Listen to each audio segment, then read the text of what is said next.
Hello, everybody. It's me, Dr. Earl W. Brown, with the mighty Arknoid Stroke Bean. And it's going to be us tonight as we continue this edition of Music Maniacs, with still on the 1980s set list of artists, groups, and songs.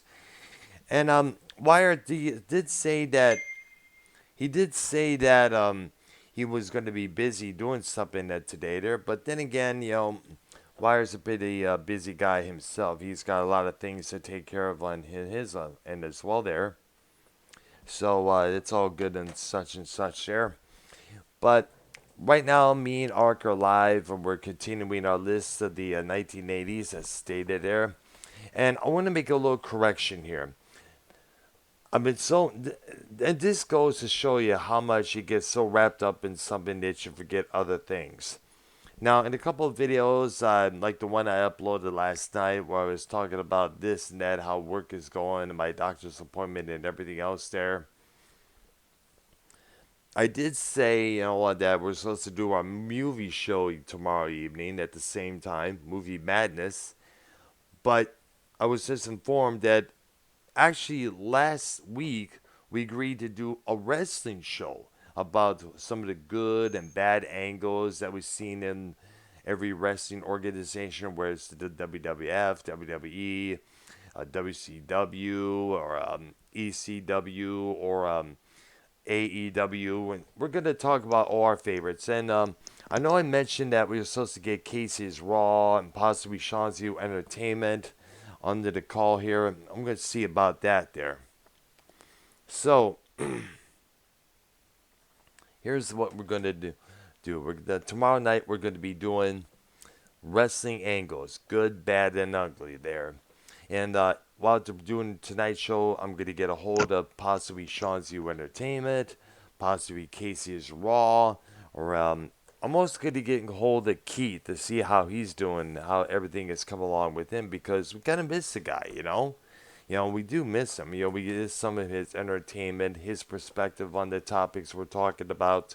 So, Keith, I'm gonna get a hold of you guys to see how you're doing, everything else there. In the meantime, let's do some music news of what's going on here, shall we, Ark? And of Go course, ahead. Let's see yeah. what we got. Okay, we still the situation between Motley Crue, Mick Mars is keeps going, taking this turn, that ever turn here. And now I got something here that came up earlier this afternoon while I was at my doctor's appointment, which turned out to be good, pretty good there. And according to this article, is coming up here on my phone. I'm going to read from there. It's from killerguitarrigs.com. And it says here, turns out Motley Crue, the lawyers for the crew, sent cease and desist letters to rock drum legend Carmine Appice, according to Nikki Sixx. And it says that Nikki Sixx ignored his jam off invitation. Now, appearing on his program, Gold Mine, drum legend Carmine Appice, who drummed with Rod Stewart, Ozzy Osbourne, and of course Vanilla Fudge years before, revealed that he received a cease and desist letters from the lawyers of Motley Crue. Now, the whole thing comes after the public revelation of a legal battle between the crew and their now former guitarist, Mick Mars. Being a close friend of Mars, Carmine revealed earlier this year that the band's guitarist wasn't as calm as sweet as presented in terms of the departure from the group. Additionally, Carmine stated that Mars confided to him about the live shows during that stadium tour last year with Poison, Def Leppard, Joan Jett, saying that everything was on tape coming out of the speakers. Needless to say, Nikki Sixx from the Motley Crue did not take that too lightly there. Now, in a new interview with Gold Mine, Appice was, or Appice, depending on how you pronounce the last names there, He was asked to address the legal battle, which he replied, quote, "Oh, it's been unbelievable. Did you see what came out since between Mick and the rest of the band? I'm sure you did. It's all so sad, but it vindicates my story, which I never thought would start a whole viral internet thing." Now, the virality was that Carmine mentions is that only further boosted when Nikki Sixx publicly called him a washed up drummer. Carmine continued saying the response that came out of that was amazing. And Nikki Sixx's response of calling me a washed up drummer was pretty wild and pretty hurtful. But I got a great response from people through their comments, and a lot of people are behind me, so it is all good. Interesting enough, it also seems that Carmine got a cease and desist letter from the band's legal representatives. He said, quote, "That said, I did get a cease and desist letter from all these lawyers who work for Motley Crue, so I cannot go into much detail. I have to be careful with what I say.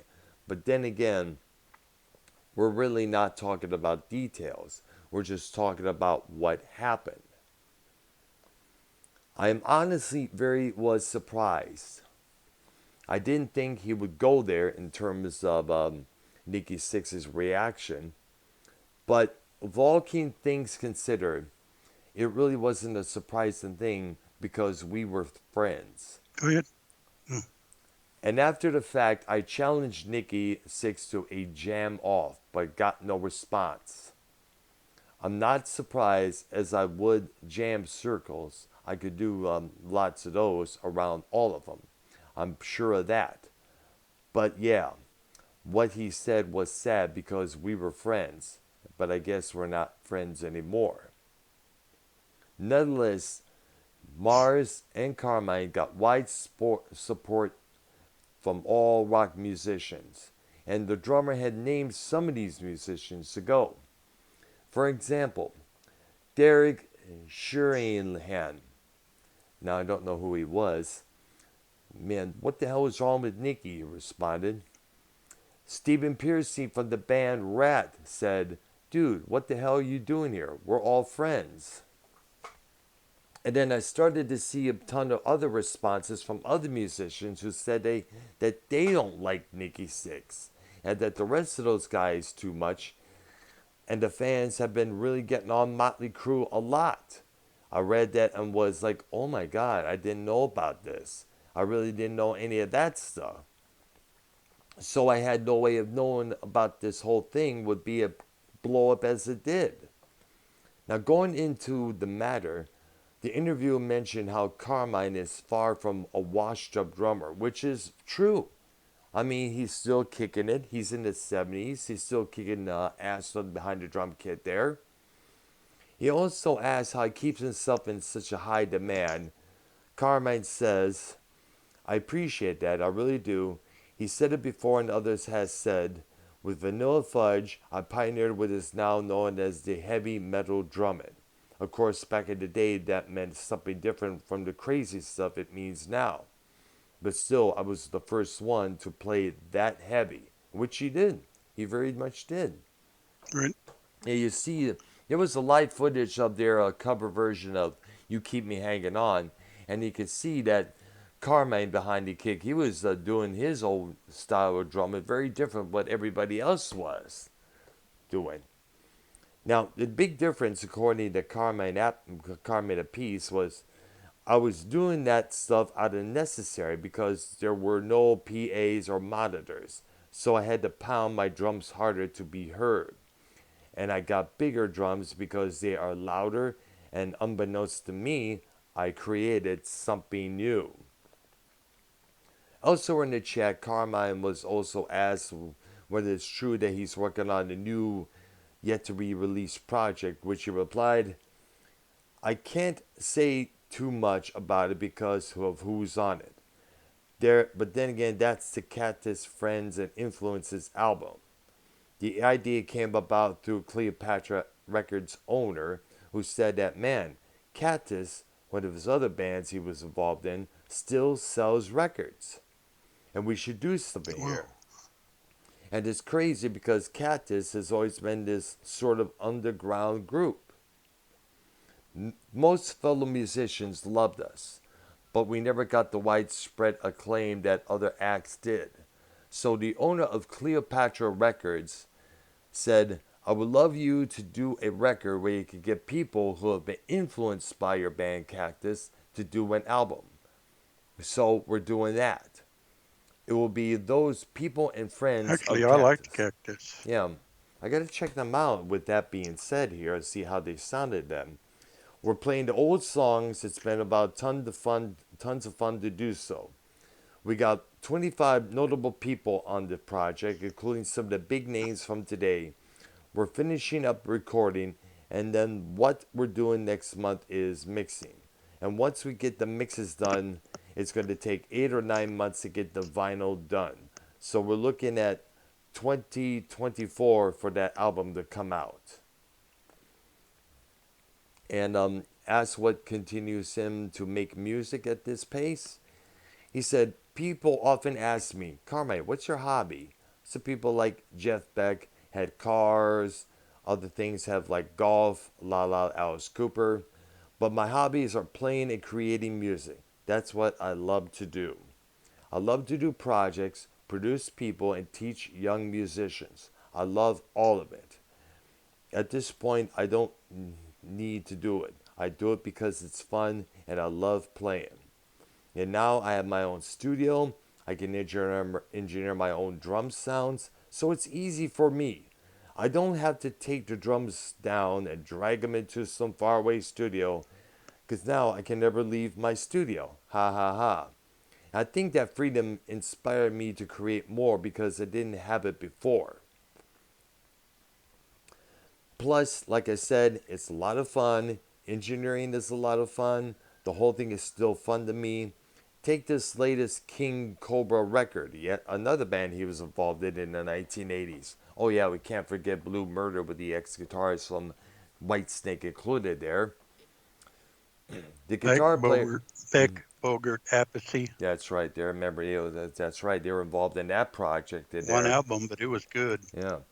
Now, the guitar players from King Cobra, Mick and David, didn't want to do it. They all said, no one's going to hear it. Why bother? And I said, look, it's fun to create more music. That will keep the legacy moving forward. So while they didn't want to do it, I did. I brought in Rowan Robinson, who used to play with Ryan James Dio, and Carlos Cavazo from Rat and Quiet Riot, who get along great with me. We had Paul Shornato, who I guess was the briefly singer for Quiet Riot for that one album and one tour in 1988. And plus Johnny Rod, who was the former bassist for Wasp. It's been a great bunch of musicians. We put together a killer album. And when it's done, sure, it'll probably be make about 5 cents a record on the record. But when it's done, I don't care. I'm proud of it. I'll take pride of what I'm doing, and that's it. Even after 53 years, that's what keeps me going. All right, so this is really take a interesting turn, no doubt about that. Definitely for sure, man. Yeah, I'm just kind of curious. I'm just curious as to how he can have a cease and desist served on him, and they can keep blabbing their mouths. I mean, I don't follow all that. Well, It's like, you be quiet. You guys keep talking. basically, you only heard the only. No one has really said much anything. We haven't heard anything from Vince Neil, let alone Tommy Lee. And the only one that responded, of course, was Nikki Six. And of course, that was a tweet he pulled out saying, sad day for us, that we had to be taken through this, but yet we still support you and love you, Mick, and all that stuff there. And that was pretty much so far, that's it for that point there. So we haven't yet to hear Yeah. any radio interviews from, like I said, Nicky or Vince or Tommy Lee or any of those guys. And of course, we're not going to really hear anything much from John Five himself because, obviously he's pretty much like keep it quiet at this point and basically doing his job is, playing Mick Mars's riffs and solos during the tour that they're on right now. And as you notice, Mars himself hasn't really said much anything as of late since his whole thing blew up in everyone's face like it did. But Okay, if well, we, if anybody, but if when anyone either side should come out with a statement or anything else for Shizzle, we will let you know here on the program here. All right, sir. So let's continue on, okay, with our look at the 1980s. Those 19, eight. Go ahead. 1988. Oh yeah, 1988. 1988. Yeah, that's what the year I just mentioned when Quiet Riot came out with that one album with that different lead singer, Paul Shornato. Now, I've never heard anything from that record, I should probably say, so I understand it was a different approach to what they did with the stuff that Kevin DuBrow was their singer on. But, now, let me go into detail about this record. Now, the album was not that good of an album. It was simply called Quiet Riot. It had a different logo, a different work for the band. It was like a new direction. And basically, the reason Kevin DuBrow got let go back in 1987 the way he did was because basically of some situations the band found themselves into because of DuBrow's big mouth. He even admitted in that song Mental Health, I got a mouth like an alligator. DuBrow didn't know when to keep running his mouth at times. And he ran his mouth pretty good regarding other LA bands like Motley Crue. He called them posers. He said Ozzy Osbourne sang like a frog. And at one point, Ozzy confronted DuBrow during the '83 US Festival and used DuBrow as a damn punching bag. Knocked him out for what I understand from one source I remember reading back then. But then again, according to the bro, they had to work their asses off while everybody else had it easy. To which Nikki Sixx and Motley Crue, replied to that saying, "Hey, we were struggling like everybody else was, Kevin. Okay, as far as we're concerned, you're dead meat." So basically, DuBrow kind of got himself in hot water, and when they finally reunited with him eons years down the line, I guess he decided to really keep his mouth shut. The closed mouth policy would be excuse me be established then. All right. And unfortunately, DuBrow no longer with us. He passed away in 1980. Excuse me, I'm talking about son of a bitch. 2007 was when he died, and for what I understand, it was cocaine related there. And members of Quiet Riot have found, the late Frankie. They found this demo recording there that was put out on YouTube there, and I guess it was on the YouTube channel they have, and it's a good song there. Advise everybody to check it out. All right, go ahead. Okay, the number one song in 1988 was George Michael, Faith. Yeah, that's true there. From his first solo record there. And this is around the time that he decided, Wham is done. It's time to go a new direction. And he pretty much conjured up a new image for himself with the shades, a leather jacket, the boots, and everything else. Which, by the way, was an interesting look there. And that would become probably one of his top selling albums. All the other songs like Kissing a Fool, One More Try, and of course, the title cut, and the piece Father Figure, which is kind of like how someone looks to someone as a father figure, as an idol. It's like idol worship, what that song is about. Okay, next one I had was NXS, Need You Tonight. That was another big hit that came out around actually, both tracks came out around near the winter of 1987. I remember those videos were highly rotated on MTV during the winter of that year. Back when we were living in Roseville, Michigan, I would look out the windows, see the empty see I was basically see this open field across from where we live, and while listening to the Five Figure song, and then I would also watch the MTV version of the Need You Tonight video, which also had mixed in another track called Mediate. That's the one you mentioned where the members are holding out these cards with the lyrics like they did with that Bob Dylan clip of Subterranean Homesick Blues. Right. Yes. Next song was "Got My Mind Set on You," George Harrison. Yeah, that was a big. Nice little video. It was. I guess it was a cover tune. I guess it was. Somebody else did Yeah, it. yeah. I don't know. Yes, I no, don't no, know who no. the original artist was, but it is a cover. Yes, it is, and it was produced by, and of course, a year later, Jeff Lynne, being from ELO, who produced that whole album. It came from, I guess it was called. What was it called? Take Five. I guess it was. I'm trying to look for that album. It Takes. was either that or 33 and a third. No, no, No, 33 no. and a third wasn't the album. That was a song. Yeah, but actually, I think it was also a. I think it was also a. Let me say. Let me look at this album now. What was it called? George Harrison, 1987 album. All right. Okay, let's see what we've got. Blah blah blah blah. I forgot the title. It's been so long. It was called Cloud Nine. That was the name of the album. Cloud Nine, yeah. Yep, it came out in 1987 on his There was label. a song on there called Cloud Nine. And there was another a song called Devil's Radio, which is about what the time when he was saw these protesters with a sign saying, "Don't do the devil's work. Do not become a radio broadcaster." Oh boy, Yeah. that's something there.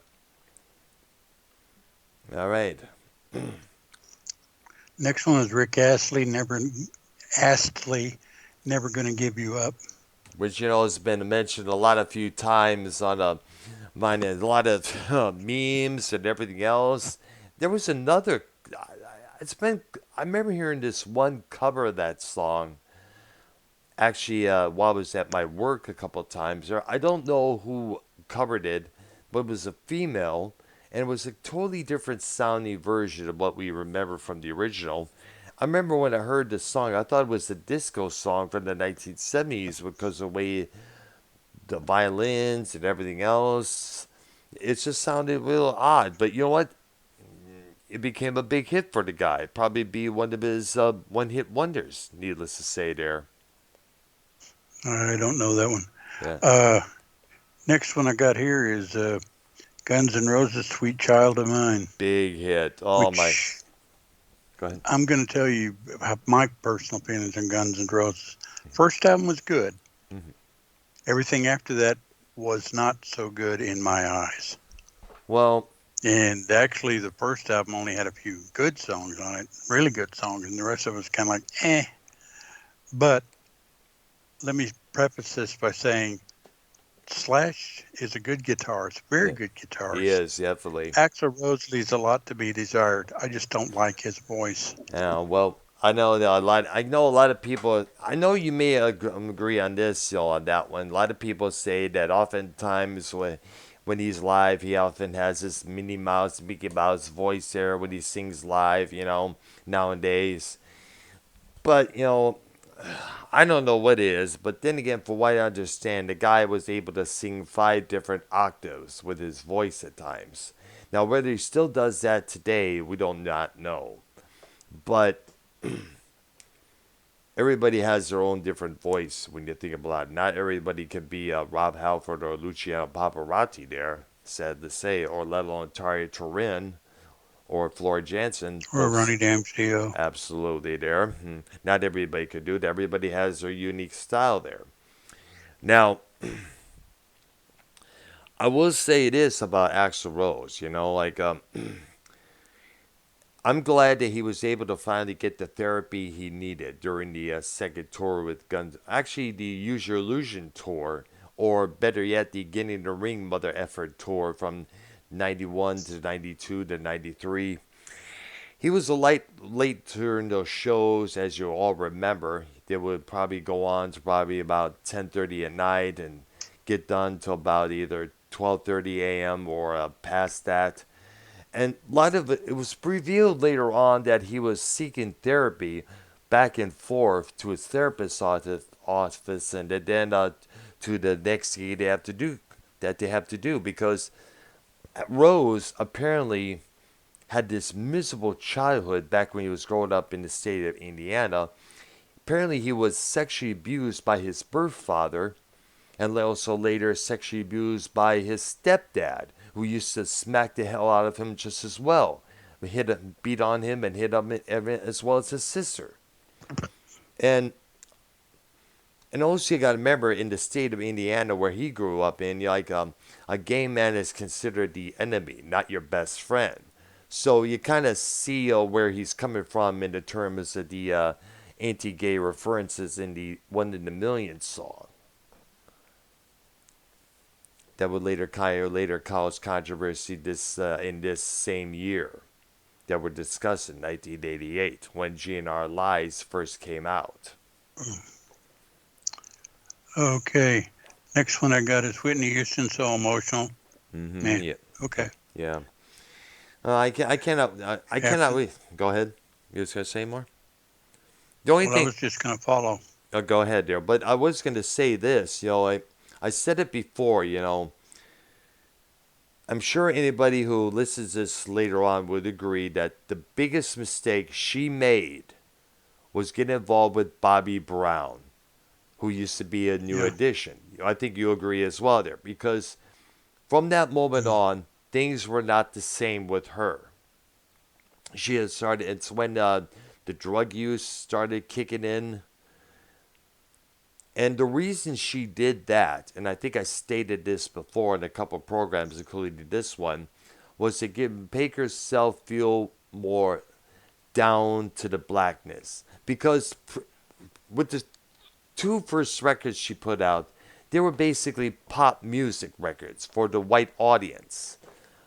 And at the same time, the second record came out, acts like Public Enemy, KRS-One and Boogie Down Productions, as well as X-Clan were preaching black awareness, black pride, black power, black education, learn about your culture. It's as Flavor Flav would say on one of PE's earlier records.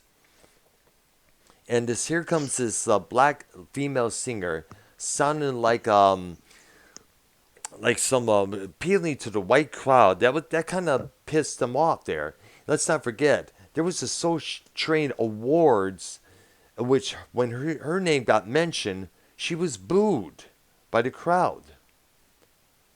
And I guess that affected her a lot because, as you know, she was often called Whitey Houston because of that.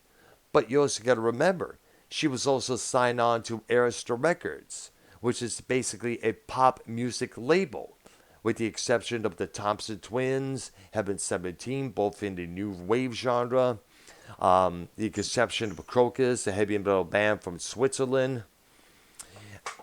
And basically, Arista Records had pop music acts like Barry Manilow, Melissa Manchester, and a few others including Whitney Houston. It would be about 1980 till she decided to change her sound. And plus, during that period of time, she didn't have creative control just yet. So we'll let it go at that there.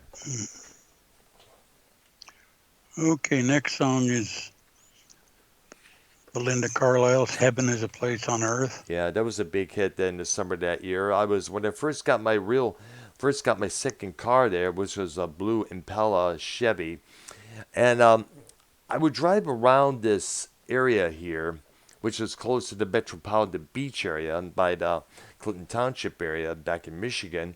And there was this Canadian station, the AM Canadian station, I would listen to because I didn't have a tape player installed in there just yet. And I would listen to all the songs from the station. I guess it was from Chatham, Ontario, if I'm correct. And one of the songs that was frequently played was that song, Heaven is a Place on Earth. And the video for that was directed by actress Diane Keaton, by the way. Okay, next one I got is Roll With It, Steve Winwood. And that's when he signed with Virgin Records after many years with Island Records there. And that was also that Ooh. same. Yep, go ahead. I thought he was going to say something there. And I, Go ahead. go ahead. No, yeah. Now go ahead, dude. Okay, next song I had was One More Try, which you mentioned a while ago by Yeah. George Michael. Absolutely. About, a guy that's kind of reluctant to fall in love again because of all the times he'd been jabbed in the back by the previous lovers. Then I got Wishing Well by Terrence Trent D'Arby. Oh, yeah. Interesting. Pretty good song. Yeah, it was a good song, I will say, but he had a big mouth just as well. Because, he said that his first record, which came out around the around the winter of 1987, he said that record of his was, quote, if he said it was better than Sergeant Pepper. Exactly. I was like, I remember reading that in the magazine. It's like, what? Oh gosh, that's kind of funny because months earlier that same year, '87, Sergeant Pepper came out on CD for the very first time. And I was like, I was listening. That revised my interest in that album. After I remember hearing it on the 4-track cartridge for many years, and of course getting it on a vinyl record on the used record shop there. It's like, and here comes this guy dogging Sergeant Pepper. It's like, come on, saying his record's better than that. I'm sorry, and I think that may have also killed his career because the second record that came out soon afterwards didn't really make that much noise. Next song, kind of a personal favorite of sorts by Sheep Trick, Yep. The Flame. Yeah, pretty. That was one of the big hits there, and I think that was their last record for CBS Records. They were finding, I guess. I suppose. Yeah, no, that wasn't because they did put out a record called Busted a couple years later. It had this other ballad that's similar to The Flame, but that went nowhere, unfortunately. There. Whitesnake, Is This Love? Mm-hmm. Which actually we talked about last week. And we discovered it was, I don't remember if we thought it was a cover or not. No. Bob Marley had a song by the same title. Yep. That Pat Travers covered. Absolutely, there, and like we stated, there is there is a chance that Email and Me have the same title. It could be a totally different song, and a example of the song that we just mentioned it proves that. Oh, there's a lot of them out there. It's not the only one. Exactly. Let's not forget the Survive. Excuse me. Let's not forget the song by the band Survivor. It was the same song, same title there. Then we got Def Leppard, Pour Some Sugar on Me. Yeah, which would later become a big hit in all the strip joints across the USA. Absolutely there. Not surprising. Absolutely there. Not surprising. None at all. And, go ahead. Michael Jackson, Man in the Mirror. Yeah. And which is about a guy that realizes if you want to change the world, you got to change yourself first, which is always spot on advice. Robert Palmer, Simply Irresistible. Yeah, but pretty much, I guess the video for that song was kind of like the same take as the Addicted for Love video there, Yeah. The very white girls. Yeah, absolutely, with the tight black dresses there. And Right. I guess there was I guess Shania Twain did her version of that with her song "Man, I Feel Like a Woman," kind of a parody of those two particular videos there. Yeah. Richard Marx, Hold On to the Nights. I see there. Richard Marx was pretty much big deal around that period. There are other songs like "Satisfied," "Don't Mean Nothing," and some of his ballads were played a lot on the FM radio there, and on MTV and VH1 around that circuit there. And what he's doing now is end up as anyone's guest there. Yeah. Uh, Eric Carmen, Hungry Eyes, which I believe that came from a movie. Yeah, Dirty Dancing. And that movie was a big phenomenal hit during that time. It introduced us to well, actually it really showed us Jennifer Grey in her prime. You know, she also did her hit her prime the year before in Ferris Bueller's Day Off with Matthew Broderick. And I don't know what she was thinking when she had decided to get that nose job, thinking it was going to enhance her career, but it did not work. It did not work, everybody. It did not work for Shizzle. It did not. Okay. Nope. Uh, and another Samantha Fox song, Naughty Girls Need Love Too. Yeah, that was a big. Yeah, I remember hearing that a lot of times. And that was produced by the group Her Full. Page 3 Beauty. Yep, absolutely. She was a. And we're talking about. And what ARC referred to was. I don't know which British publication it was, but the page 3 girl would be the one who. Obviously, it's on page 3, displaying, I guess it was full nudity, not all full nudity, but bare breasted either way, because they don't have that much censorship in England there, which is Right. which hence the way they say the word bastard on these British comedy shows like The Young Ones and the Monty Python as well. But probably one of the most popular page 3 girls have to be, of course, Samantha Fox. And he decided, like, let's put her in the studio, see if she could sing, and which she did, and believe me, I saw photos of how she looks today, and she still looks damn good, I will say. Okay, next one I got is Mr. Phil Collins doing one of his covers, Mm-hmm.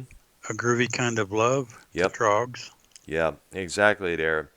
And that was taken from the soundtrack for a movie he first starred. It had the star leading role in called Buster. And I'm going to look that movie up there because I understand it was a movie. It was about a British Buster movie, 1988. Okay, okay. It was a romantic comedy, and I'm going to look into this. Buster Edwards. It was a story of a great train robber named Buster Edwards, who was a small timer who fell in love with more obnoxious thieves after the gang robs a London to Glasgow Royal Mall Mail train in 1963. He takes his family into hiding into Mexico, but finds that money is no substitute for the life back home. Yeah. It featured music compositions by Ann Dudley from the Art of Noise. And of course, it featured 2 songs from film, the one you just mentioned, and another song called Two Hearts. All right. Yeah, they played that, but not a lot. Yeah, there. Yeah, but it was. Okay. Go ahead. Oh, just moving on to the next one. All right. Go ahead. Def Leppard, Love Bites. Another good album, a good song from Hysteria. I was playing that record or playing that cassette tape a lot in my old car there. And I was playing that a lot because it was a damn good record. I mean, if I was given a choice between Pyromania and Hysteria, I would definitely take Hysteria because there was a lot of good songs. Women, Rocket, Animal, Love Bites, Pour Some Sugar on Me, Run Riot, the title cut, Excitable, The Gods of War. Damn good album there. Very good, damn good album. A cover by the Bangles. Mm-hmm. A Hazy Shade of Winter, an old Simon and Garfunkel song. All right. Yeah, we know. And that was taken from the movie Less Than Zero, the film, the adaptation of the Bret Easton Ellis novel there about rich teenagers born with silver spoons in their mouth that eventually put them up their noses. Michael Jackson, The Way You Make Me Feel. Mm-hmm. All right. Bobby McFerrin, Don't Worry, Be Happy. Yeah, Boy, which that used to get a lot of play. absolutely, and that was all a cappella by Mr. McFerrin himself there. And I guess later on he would be summoned to do the new theme song for the Cosby Show, doing the same thing, his voice. So to talk about using your voice as an instrument was definitely a unique thing for him. Now I don't know if it was all analog that he did these pieces with there, but if it was, much credit to him for doing so, man. Because if I would even tried, if I was a singer, I would just say screw it. I'm done for the day. I'm getting tired, man. How many layers on I have to do to make this perfect, you know? Okay, next one I got is UB40, yet another cover. Mm-hmm. Red Wine, whole Neil Diamond song. Exactly. And I think I remember hearing that song back in the early 80s there. I remember there was a video for it I remember seeing on the old MTV there. And Yeah, and actually the Neil Diamond version was in the 60s. yep. And I guess, I bet you, it's safe to say that Neil definitely got himself some massive royalty checks, when that version became a big hit there. Yeah. hmm Then the Beach Boys make a return, Kokomo, Yeah, for the which was movie also from a movie, I believe. Cocktail starring Tom Cruise. And you know what? I gotta say this. I remember reading this in a magazine, and actually, in a not no, excuse me, not a magazine, but a local newspaper, the Detroit Free Press. And it was an article, but I forgot who wrote this article. It says that the thing is, at the same time, there was a movie called Clean and Sober that's had Michael Keaton and Morgan Freeman. Michael Keaton was a hard working class guy who developed a drinking addiction. And his world starts to fall apart. His job starts to fall apart. He realizes he has to go into rehab to get himself straightened out, or else he'll lose everything: his family, his job, and everything else, including his friends. And yet, that movie showed, the outcome from basically one of the outcomes from too much alcohol, too much partying being in your system all the time. And it came out around the same time the movie Cocktail came out. And of course, Cocktail prevailed over Clean and Sober because, obviously Tom Cruise in the starring role, and the plus with the party, bartending atmosphere, the stuff they did with drinks and everything else, tripping over their shoulders, under their left and right there, all these acrobatics, such and such there. That's how they did it. People love watching that. People love watching that. That's fun. That's exciting. But still unaware of the consequences when you have too much alcohol, and the alcohol replaces everything in your life, including your work, your family, and your other joys of leisure. Elton John, I don't want to go on with you like that. A pretty good song there.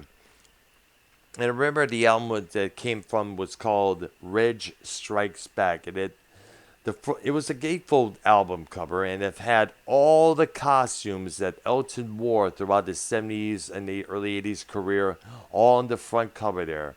And against all of those costumes got auctioned off later on, a few years later, if I'm correct there.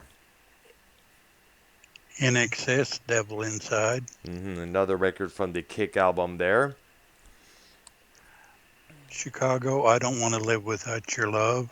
Oh yeah, I think that was interesting. Like, would you agree that the success of Chicago in terms of radio airplay and video play on the video channels kind of like settled down a little bit? Wouldn't you say it because of Peter Cetera leaving the group, or was it their success was kind of like getting tiresome at this point? Chicago's kind of a hard group for me to, because I love their early stuff a lot. And we're talking the Especially that first 1970s. album. And we're talking the Right. 1970s here, basically. Of course, in the Well, eight, the first album was in the '60s. that's true, yeah, 69, if I remember. But I guess what it is that, I think it's safe to say that, Cetera's departure from the group in about 85 kind of like, helped kind of soften Chicago's success reign on that Although, charts. yeah, Yeah. but they changed pretty radically when Terry Kath left the group, or you know how Died. He died. Yes. died. Yes. Right, Exactly. There. He was. Terry Kath they was one of the. changed radically. Exactly. There. In fact, they had one record out. The only, and this is the only album in their catalog that did not was not titled with a number. And it was an album from 70. I guess it was from 1978 called Hot Streets. And that was the Right. only album without a number on as its title, believe it or not.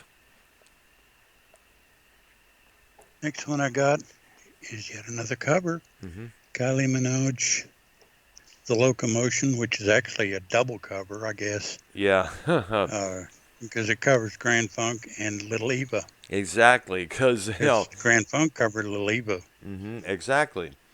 And I was not that much on on Kylie and her music there because it was mostly pop stuff, Right. But I will say this, and I agree. I guess you agree with me. The Grand Funk cover was 20 times better than Kylie's, most definitely. Oh, it's, yeah, yeah, Exactly, absolutely. absolutely. And credit to Todd Rundgren for his production of the Grand Funk's cover because the solo for that featured not only Mark Farner's guitar but also some tapes going back and forth, back and forth. It's like what you do with a cassette when you press rewind and press the play button at the same time. Next one I got, and I'm telling you that I'm skipping some as I go just because. Uh huh. In Excess, New Sensation. Yep, another one from the Kick album. That was probably the most successful album during that period there. Most Very good successful. album. Yeah. Cheap Trick's cover of an old Elvis song, Don't Be Cruel. Yep, I remember hearing that a few times on the at my workplace there. Actually, the band I was in covered that song. Yeah, so everybody's a lot of around this time, I guess it's safe to say that the classic rock realm, thanks to the Big Chill, the movie franchise, I guess it's safe to say that the Big Chill kind of like helped bring classic rock songs back into the fold. I mean, like many areas were hosting 60s nights, 70s nights, around the mid 80s there. People wanted to check out what was the 60s about and everything else. You know, but I guess, Okay, go ahead. just going on to the next one, Hmm. which was a re-release of an Elton John song, Candle in the Wind. I think this was the version that he changed the words so it No, that was reflected Princess Di. no, that was back. No, actually, that was not until 1997. Now the Oh, so this is just a straight re-release. Yeah, actually, it's a live performance version. He recorded a live Well, album with it's the Melbourne Symphony Orchestra, and "Candle in the Wind," which was his ode to Marilyn Monroe, was included on it, and it would become one of his big hits as well. Foreigner, Say You Will.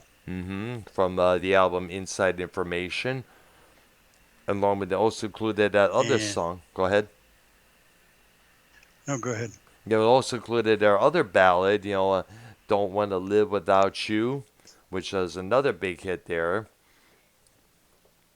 Yeah, Van Halen, When It's Love. From their second record with Sammy Hagar, "Oh You 812," and that came out in the summer of that year. And guess they would also come out with their own version of the Monsters of Rock tour, because in England they have Donington Castle's Monster Rock Festival, and they decided to have a Monsters of Rock tour. It'll be Van Halen, Kingdom Come, Metallica, Def Leppard, I guess it was included there. And that was one of the big tours that year, just as well. There, I would say. Uh, don't you know what the night can do, Steve Winwood? Which was, as you mentioned a few times, was used in a Michelob beer commercial there. Very cheesy there. But at the time, but I guess what kind of funny is. I'm glad you brought that song up because I remember hearing the. I mentioned this a few times. I remember seeing the commercial. Steve was singing lip singing the lyrics of that song, and you hear and the image goes to the beer and poured into the glass and everything else out there.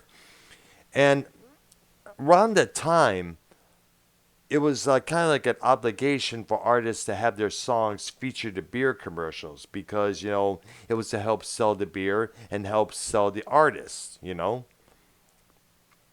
But basically it was done to mostly sell beer. And but I Right. guess one of the backlashes of that is that these are songs that were used not really intended for beer commercial Right. use. Like Phil Collins. John, Go ahead.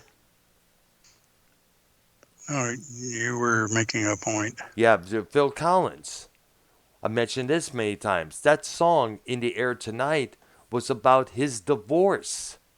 And yet it's featured in not only the Miami Vice themed album there, as well as the TV series, but it was also featured in a beer commercial as well. It's like, oh, I can feel the magic in the air tonight. As long as I pour that beer in my glass and gulp it down, yep, I be feel magical. Yep, yep, yep. And I'm sorry, that's not the intent of the Oh, song. In fact, here's two songs were written in response to this certain trend. The Pretenders had "How Much Did You Get for Your Soul?" because that song, I guess it was directed towards Phil Collins, and of course the song "Soda Pop" by John Fogerty. Those two songs took on this subject very heavily. well, and actually, so did Er, Neil Young. This note's for you. No, exactly. Oh, that was a bigger one. Yeah, definitely. That the video for that song really got there was a lot of product names in the original cut of that video there, and MTV Right. had to cut down all the names of products, and they did that. That was their main rule. For instance, Buster Poindexter, the alias of Jacob Johansson of the New York Dolls, they had to edit out a few ads, and they had to edit out a few product names and logos in the video for the song "Hot Hot Hot." That was under MTV's main rule. And so what they did is they re-edited the "This Notes for You" video and finally got played on MTV because originally Neil Young was pissed about the whole thing there, and even stated that Well, in the yeah, interview. Go ahead. I know that the Kinks with Lola. There's a line in there about drinking something that tastes just like Coca-Cola, which they had to change to cherry cola Yeah, absolutely. Because because the because some. Coca-Cola company didn't wasn't too fond about that. Well, I don't think they minded, but the UK had a rule about it, Yeah, and it's true. they had to change it because of that. Yeah. Well, by the way, John here's Cougar Mellencamp. before you Go ahead. begin, I gotta throw this one there. There was a band that released that was briefly well known here in the states, called DAD, which is often referred to, which was originally titled. They were originally called Disneyland After Dark. And of course, Walt Disney, the companies that Walt Disney founded, heard about this and they decided, got on the band's case, and they had to change it to just DAD for short, and leave it to go at that. Yeah, John Cougar Mellencamp, Cherry Bomb. Oh yeah, which I guess is basically, credit to Mellencamp for doing this. There was a couple scenes in that video where a white lady is dancing with a black male, and for what I understand, according to Mellencamp himself, a couple members of the KKK got on his case for that. And Mellencamp, decided to say, screw them fools. The hell with them a-holes. Forget them, because he's not a racist for shizzle. He's not. He even has it scrolled on one of his acoustic guitars. F racism. He makes that point clear, loud and clear there. He is not a racist.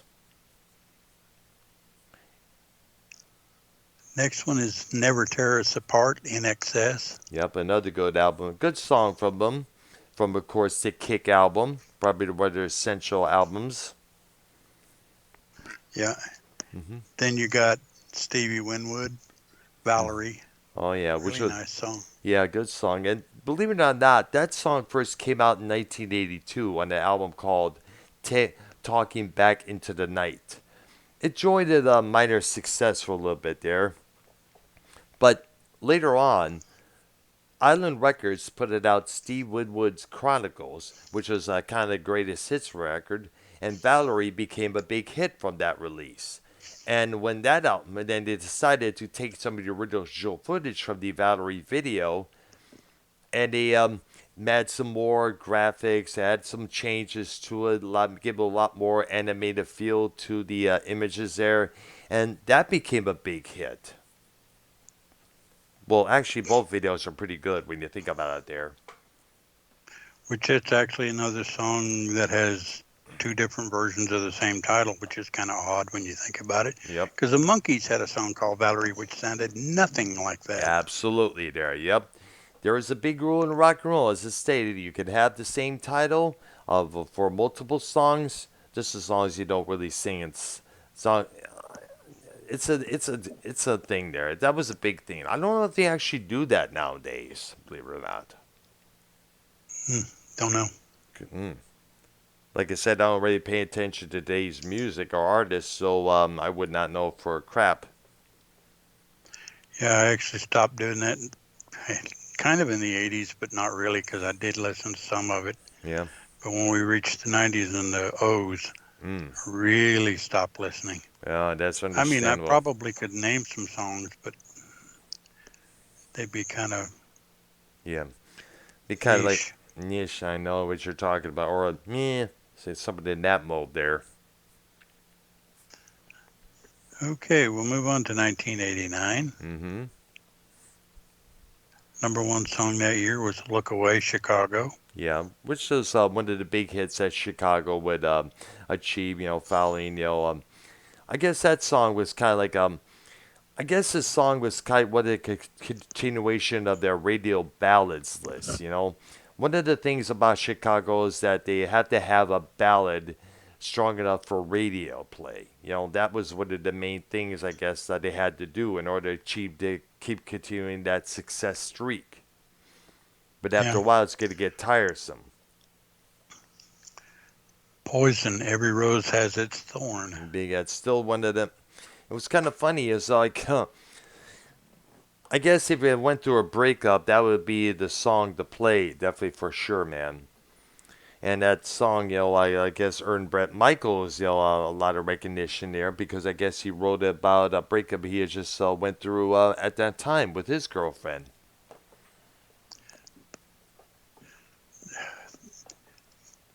The best breakup song that I ever heard that I can think of off the top of my head. Yep. Oh God, what was the name of it? It was the Byrds. Mm-hmm. Best breakup. I'm kind of forgetting. I'll feel a whole lot better when you're gone. Oh yeah. Oh yeah. What's kind that alone tells you it's a good breakup song. Oh yeah, there. You know what? Tell you what. I actually felt, I felt that way back in 2013 when we in the last place I lived in Detroit, because at the time, my girl at the time had just broke up with me a couple of months before, but I couldn't go back to where I was before in Richmond because I had no money, let alone a vehicle, let alone a job at that time. And finally, when I got involved with the temp service, she got an argument with everybody else in the house, including her oldest son. She decided to move out with her new boyfriend, which was her previous boyfriend before I hooked up with her. And you know what? Up until she departed, I had this sad, angry. I was sad. I was pretty much emotional wreck But after she left, I was starting to feel a lot better. So the title of that song definitely zoomed into how I was feeling when she departed to live with her idiot new boyfriend at that time.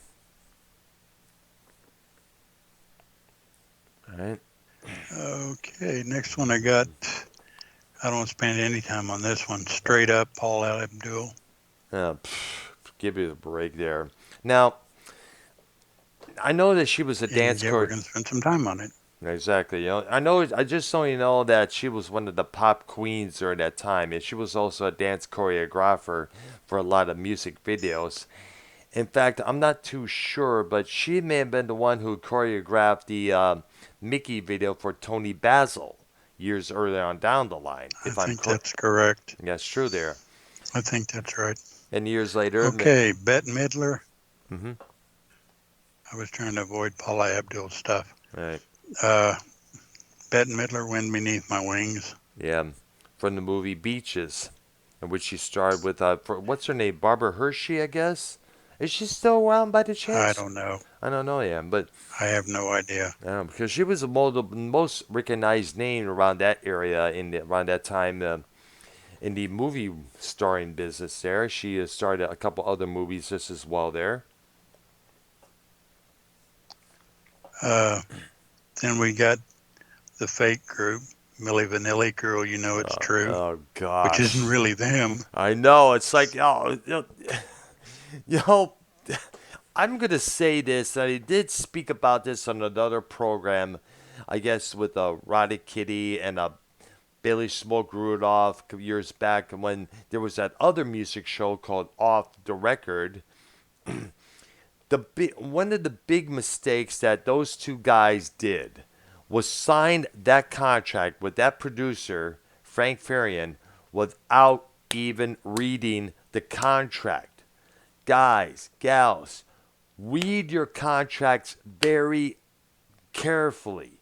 Read it left and right, over, under, sideways, down before you sign anything, because there's always that one clause, that one little fine print that's going to screw you up in the long run.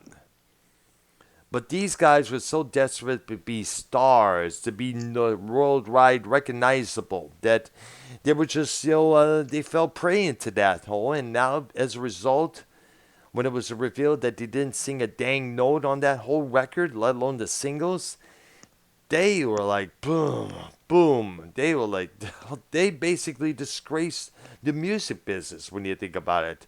And the thing is, the label Didn't that one of them commit suicide? yes, Rob did. He committed suicide in 1998 because he was not able to recover from that. He was not able to get himself out of that rut because he fell into hard drugs, he fell into a depression, he fell into everything, alcoholism, you name it there. And I guess the I mean you gotta remember when it comes out that you are not who you say you are, let alone who you sing or what you sing, that's gonna come down hard on you. That's gonna degrade your reputation to the full max. They were hoping Morty, to. I'm looking at this list. Hmm. I'm looking at this list, and they're on it at least 6 times. I know, And yeah. then you've got Paula Abdul's on here at least 4 or 5 times. Oh And it's like, gosh, holy crap, was 1989 that bad? yeah. When you think about it, there it kind of was in terms of There's popular Bobby music. Brown 2 or 3 times. Absolutely, there. In fact, probably out of the two, Bobby Brown really got himself. He was kind of like had developing a reputation as this player of women and all that stuff there. And going back to, I just need to say this. I'm. This is when I really started getting into the more underground stuff like ministry, frontline assembly, acts like a test department, acts like Skinny Puppy. We still got to get into the goth rock and industrial scene there sometime soon on this program. We certainly got to do that for sure there. But I was really because other than some of the Van Halen stuff and the Def Leppard album, I wasn't really listening to much on the radio there. And even people saying that the movie Blues had sold out. Their song, I know I'll find you somewhere. I was overhearing the talking to Nearby Sub Lemon said, oh, they sold out. They sold so poppy than what they used to back then. It's just, it's notable that probably the only true, and I gotta say this, the only real heavy metal record that came out would have to be the Injustice for All album from Metallica. And that was probably considered the last great ones before they went totally different on the Black album a couple years later. Next song is Warrant Heaven. Mm-hmm. Warrant, which is a pretty good song there. Keep in mind the glam rock, they call it glam rock or hair metal scene as they're now often referred to let me get myself together. Often referred to as nowadays. But back then, bands had to had hair out to here, their shirts unbuttoned open for everyone to see their abs, their chests, and everything else. The tight jeans, the cowboy Angel. boots. Angel, yep, You had to look sexy as well as play the instruments. You had to move sexy to get the girls all excited and wet and all that stuff there. Cinderella. Yep, absolutely. Bodge. Yep. Other bands tried to do the same. There was this other band I remember seeing called at the Ritz called Thai Kettle, and it was the same vein as these guys. It was kind of like the same vein as Nelson. It was the same vein as Tesla there, and I wasn't really too impressed. But the girl I was seeing at that time wanted to check them out. Mm-hmm. Well, I kind of liked Angel. Greg Jafer was a great. Great Shafria, keyboard player. Yes. Well, I never, Great Shafria. I guess credit to him because he also had that other hit with his other band Jafria with the song what's it called? What's it called? Hold on to the heart. No, I don't rank him up with Wakeman or Emerson or any of those people. But he was good. Yeah, he was a good keyboard player. I think he also pioneered the play your keyboards at separate ends there. I guess where like you have your keyboard at the left of you, your keyboard at the right of you, and you're playing both at the same time with both hands there. I guess he kind of pioneered that when you look at it there. Oh, Emerson was doing that stuff years ago. Yeah, absolutely. So was Rick Wakeman. Okay, my bad for that. Check out Yes Songs because that was released in the early 70s, and that's exactly what Wakeman was doing. Yeah, exactly. Well, I'm talking about that opposite. You got to look at them to see what I'm talking about on Google Images. And I guess Greg Chafria is now a businessman in Vegas, if I understand. He looks totally different than what he did back then, believe it or not. Right. Yeah. Then you get the Fine Young Cannibals. She drives me crazy. Which I couldn't stand for crap there. I mean, I couldn't stomach the name alone there. There was a singer who played there was this rock band. I think it may have been Wasp, but it played the Ritz and made refer to them. I guess they called them Fine Young A-holes there. Because they were just as disgusted as all the pop that was on the radio as we are now. But, go ahead. Yeah, but when you got a list that consists of Paula Abdul, Milli Vanilli, Bobby Brown, let's see, Gloria Estefan. Oh, gosh. You look at Fine Young Cannibals and go, oh, yeah, that's not too bad. Now, if you put them in any other year, it's like, what the heck? But at any rate, a Phil Collins song, Two Hearts. Oh, yeah. I know. It's like, oh, man. Like I said, it was around that time I was really getting into the underground stuff there, and loving it dearly there. Which is probably exactly what I would have done if I was actually bothering with stuff like this. Yeah. I was listening to mostly old stuff. Yeah, I was listening. I know what. Go ahead. I was going to say the next song. I like that one. Mike and the Mechanics, The Living Years. It's a great song, actually. Yeah. Actually, believe it or not, it's kind of like it was Mike. I guess what I understand about the song was that at the same time, Rutherford's father had passed away at the same time his son was being born. So it was like, which was kind of what the song's about. yeah. So Then you got one life begins and another and another, ends. yeah. But like I said, it's a good song. Um, the Bangles, "Eternal Flame." Yeah, one of their top ballads there. Bad English, "When I See You Smile." And Bad English, by the way, that was, I would say that was a pretty good song there. That was played a lot of times toward the near the end of the night when before the Ritz would close down for the night. And this was a combination. It was kind of like it had two members of Journey, Neil Sean and Jonathan Cain, along with John Waite from the Babies. They released a couple albums together, and I guess they would depart ways there. Sean would later have Hardline, a band that would release one record. Years later, he would reunite with Journey, with Steve Perry, with the famous lineup we all know and love, By Our Heart. And I guess Journey will still continue on afterwards. So this lineup changed, that lineup changed, and such there. Um, okay, the next song, the video had a lot of controversy. Mm-hmm. Cher, "If I Could Turn Back Time." Oh yeah, well you know the controversy though, the outfit that she wore during the videotaping of that song there. And what's kind of funny, her son from Greg Allman that she had with him, Elijah Blue, was also in the video as well. It's like, here's your mom dressed so provocatively like she was.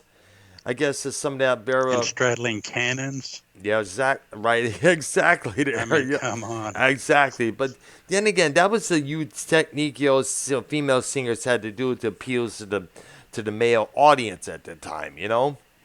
Like another example would be the Heart videos around that period.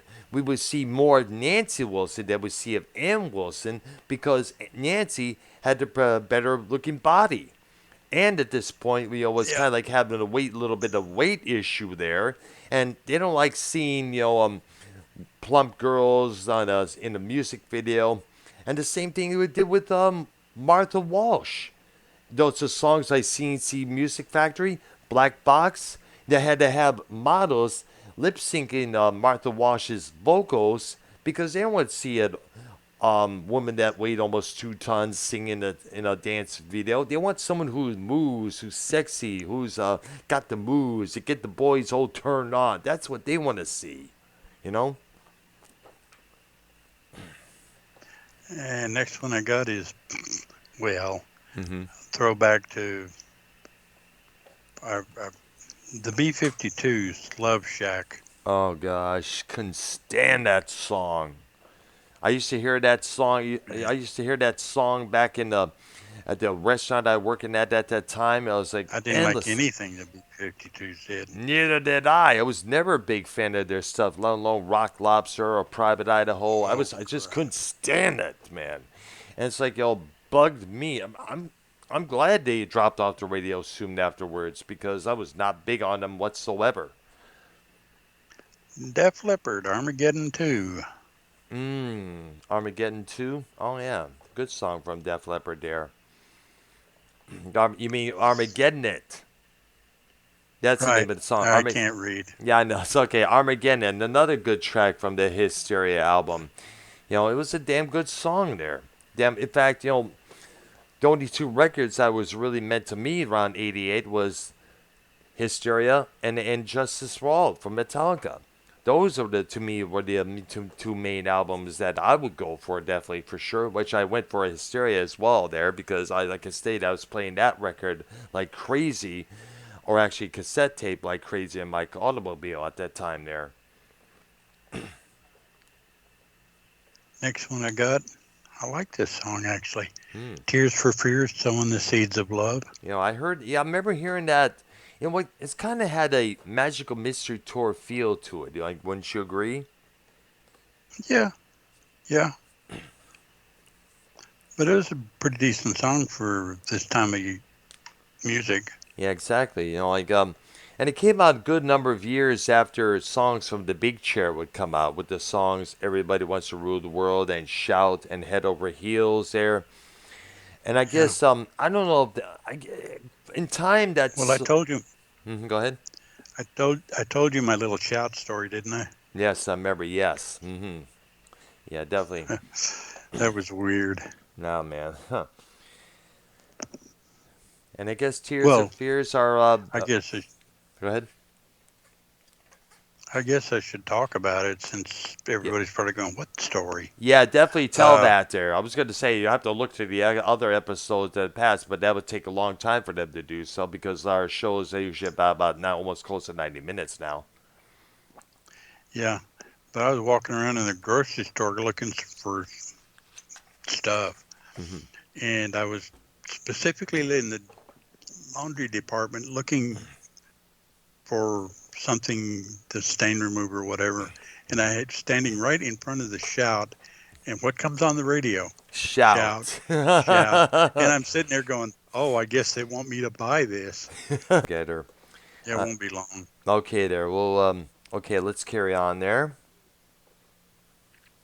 Okay, 38 Special, Second Chance. Yep. Which is a good song because I Don really Barnes. like 38 Special. Yeah, or actually, because Don Barnes is not on on this song here. He had left the group at that time, and he got somebody else. And surprisingly, this song became one of their biggest hits there on the radio. There, Yeah, kind of weird. yeah, Uh, Angel Eyes, the Jeff Healey band. yeah, That's an interesting band because and the guitarist is blind. he played his guitar like a keyboard when you think about it there, which is way most Right. interesting, very interesting there. Much credit to Jeff Haley, who is sadly no longer with us there. I guess he died. Did it? Basically, look up some of his videos on YouTube and realize the guy is blind and he's Hmm. playing like that. It's Yes. like, how? I mean, there's people with eyes that can't play like that. Wow. I'm a guitar player and I'm unable to play like that. It's like, but then again, some people have that unique power to them when they lose one of their senses. I mean, like if, like say, if Yeah, you're deaf in one ear, most likely the rest of the power of that ear may go to your remaining ear, and you might be able to pick up, right. super more sounds than ever in that remaining ear there. Eddie Money, Walk on Water. Yeah, that was one of his last big hits there. That's for sure. There, rest in And peace. then a song by Guns N' Roses I actually like, Welcome to the Jungle. Oh yeah, that was one of the big hits. I remember seeing the video for the first time. It's like, holy cow, this Slash guy, he looks creepy as hell. But then again, he would late credit to Slash. He would help popularize the top hat. Because the previous time, Mark Bolan would display that top hat on the cover and back cover of the album was Slider, the T Rex album. Yeah. And that top hat would be rejuvenized thanks to Slash. Other bands and musicians would start buying Okay. top hats of their own. Hmm. Lita Ford and Ozzy Osbourne, Close My Eyes Forever. Which is a damn good song. I remember me and my girlfriend at the time, we tried to karaoke that song there. Hmm. Aerosmith, Love in an Elevator. Oh yeah, that's a good song there. I always dug that song and the video for it as well there. And Eddie Brickell and the New Bohemians, What I Am, Yeah, that was when I first saw the video for that, which I was thought, pretty much their biggest hit. yeah, and probably their only hit next to the Bob Dylan cover they did later on, a couple years later for the Born to the Fourth of July movie that starred Tom Cruise. And they did something called Circle or Going in. I don't remember the name of the song or anything about it. That did okay. Yeah, I see there. All right, all right. So And then you got yet another Guns N' Roses song that I kind of like, Paradise City. another good song there from Guns N' Roses, and the video for that one was definitely energized for sure. There, that's when we see how powerful Axl Rose was on the stage there, running around and everything else there. Let's see, I got two more this year that are worth mentioning. Mm-hmm. Alice Cooper, Poison. Good song from Alice there. That was this. Alice really made a good comeback around the later Yes, it did. '80s. Yeah, absolutely. House of Fire was also a good song, and I guess Feed My Frankenstein would He later become a big hit as well. he changed a lot. Yeah, he did. Yeah, Uh, I mean, he was never, well, he was kind of outrageous, but he was not, you know, not totally bad or anything he like that. was but But,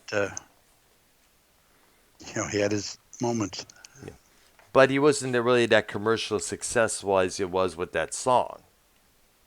Right. I like a lot of Alice Cooper stuff. Yep, I give him credit because of his persona, especially his quote, "Hello, my pretty." He would do that a lot of times. Yeah, I mean, he did a lot of. I think one of my all-time favorites by him is Ballad of Dwight Fry. Oh yeah, that's one of his big ones there. And also, let's not forget, my personal favorite from him is has to be his cover of Spirits. I Got a Line on You. Damn good Yeah, cover.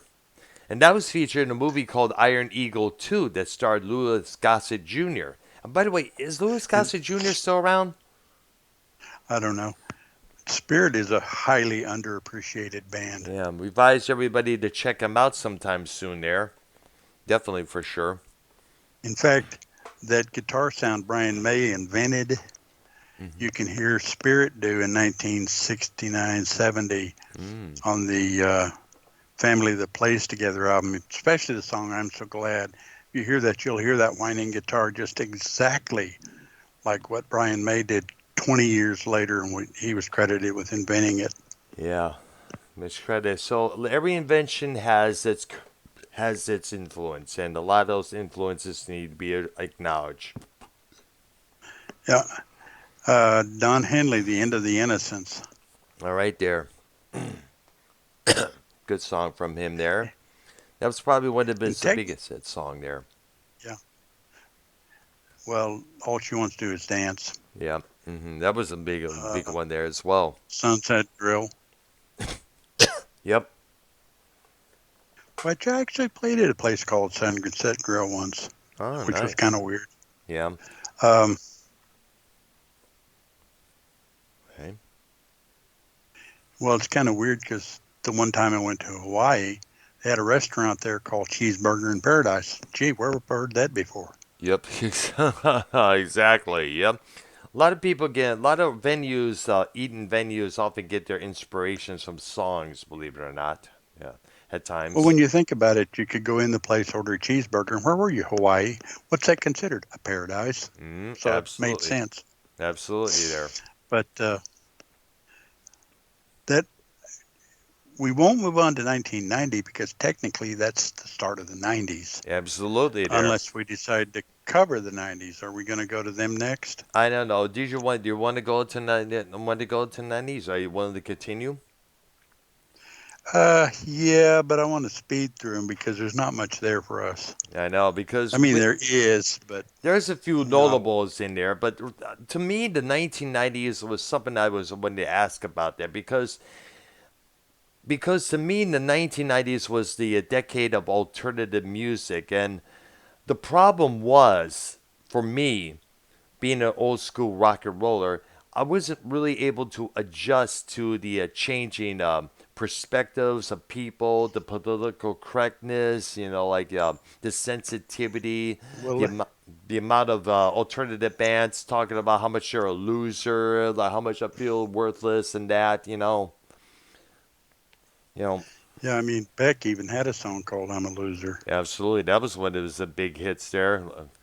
And the thing is, Ironically, I kind of like that song. it's okay for a bit there, but the problem was all these bands, like it was like a turn. It was basically a turnabout in plans and in Well, perspectives. consider th- consider the fact that I'm a child of the '60s and '70s. How do you think I felt? Exactly, I understand how you feel as well. Me being a child of the '70s and '80s, there, Like it's like, wait a minute, everything that we were taught as kids is now being thrown out the window, and all this new stuff comes in, these new rules. It's like I'm not able to embrace them. I'm not like It's like, oh, we can do better than the old stuff. And it's like, no, you can't. exactly, and that just makes me mad. And the thing is, the people who grew up, I spoke about this before.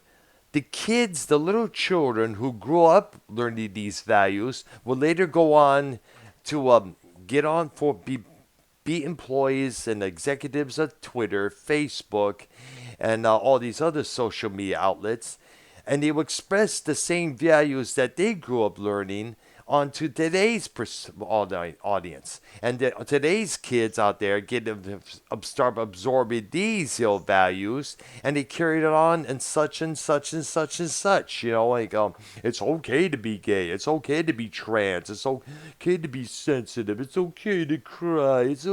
Let's all worship Earth Day. It was like, excuse me, back where we grew up, we didn't give a rat's ass about Earth. It was all about, like, give a shit about yourself before you give a care about Earth. Come on. Yeah. Well, I guess we can start the 90s next Wednesday Absolutely, Darren. Plus, we're going to be and see how it goes. okay, Darren. Now, when I'm done here, I'm going to re-record the whole thing. I got to get this whole thing, into one episode here because the stream ended abruptly there. And yes, I'm acknowledging that there. So everybody was watching, all of a sudden, boom, I don't know what the hell happened. I don't know. Either way, it's just one of those things that happen. Either way, we'll end the show for now. And then, like we said, we will continue with our coverage of the 1990s, starting with the 1990s next Wednesday.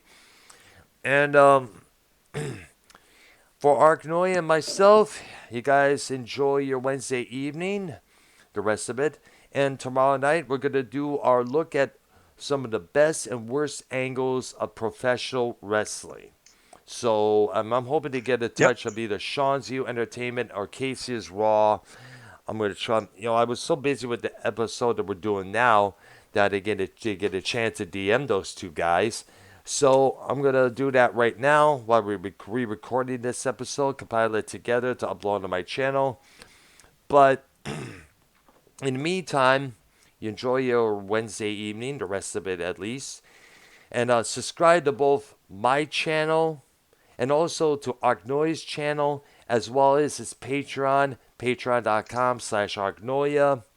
And sign up for whichever tier pursuit you find there. You'll get loads of content that's beyond belief there. And for Ark and myself, we will see you guys later on next Wednesday. Bye-bye. Or actually tomorrow night just as well there. All right? You guys have a Right. good one. Right. Bye-bye. Bye bye.